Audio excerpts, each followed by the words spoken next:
Rasa sangat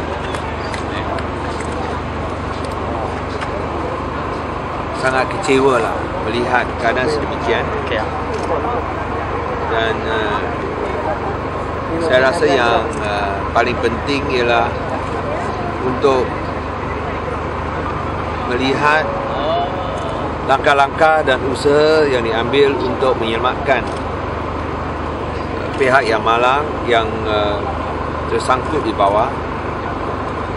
Harapkan semoga dapat diselamatkan, dan saya percaya dan saya rasa pihak bomba dan pihak berkuasa keselamatan telah berusaha sedaya yang boleh untuk mempercepatkan kerja-kerja keselamatan.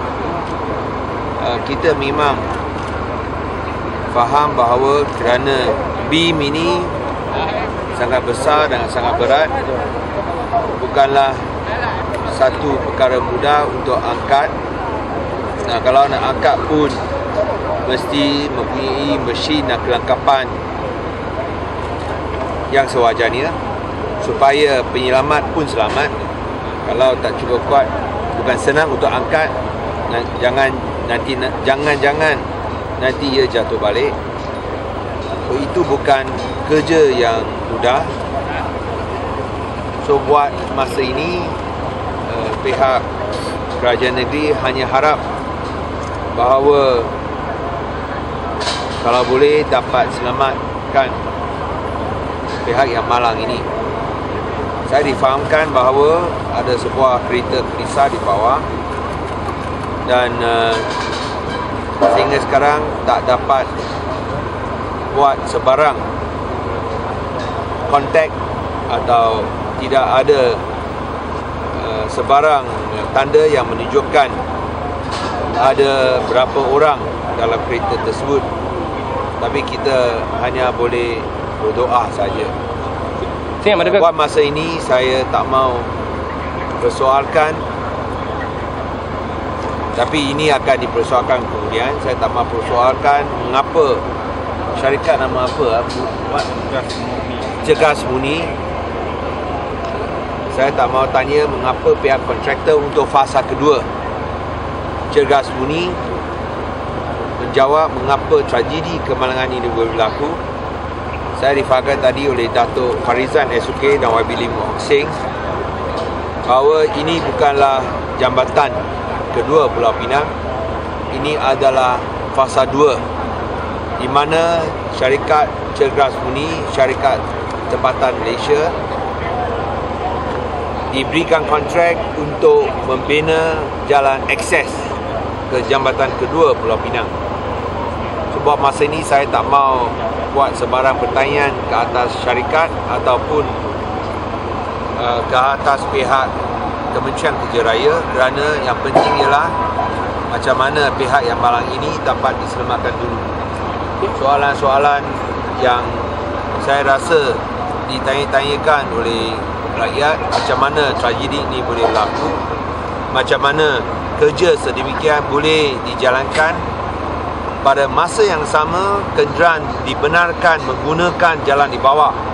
Semua soalan ini saya rasa harus dijawab kemudian. Yang penting ialah macam mana pihak yang malang dapat diselamatkan. Projek ini akan di-stop tak?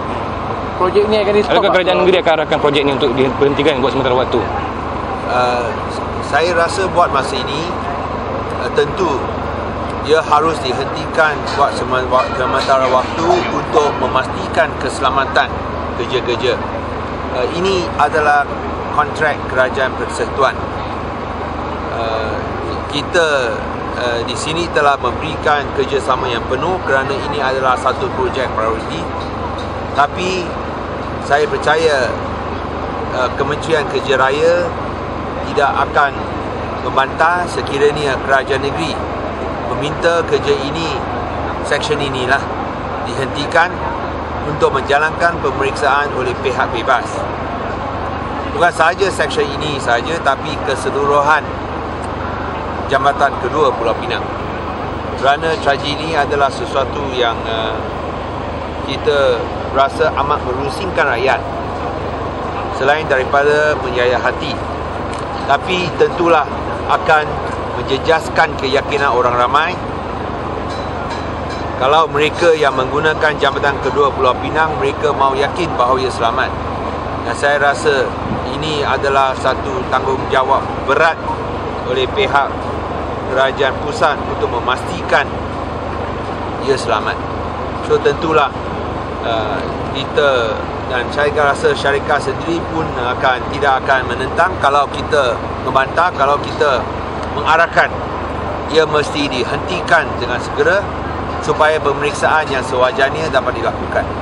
Tapi yang saya sebut tadi, kita berdoa untuk pihak yang malang, dan yang kerja yang paling penting sekarang ialah untuk menjalankan apa-apa usaha yang boleh untuk menyelamatkan pihak yang malam yang tertimbun di bawah konkrit gergasi ini. Okey. Does that mean stop work order will be issued once the rescue? Saya rasa ini the stop work order, I mean, we have not come out with any formal notice, but I think it's understood lah that no work should be carried out unless a full examination and a full audit is conducted. In that respect, I think we'll come out with the necessary orders tomorrow. But what's more important now is the rescue operation. I think the company and the Works Ministry should know that they need to conduct a full safety check first. Because I think safety requires the highest priority now.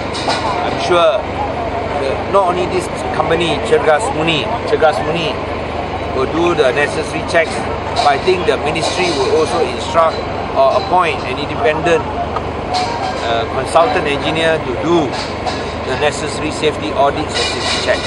But not just for this section, for other sections also.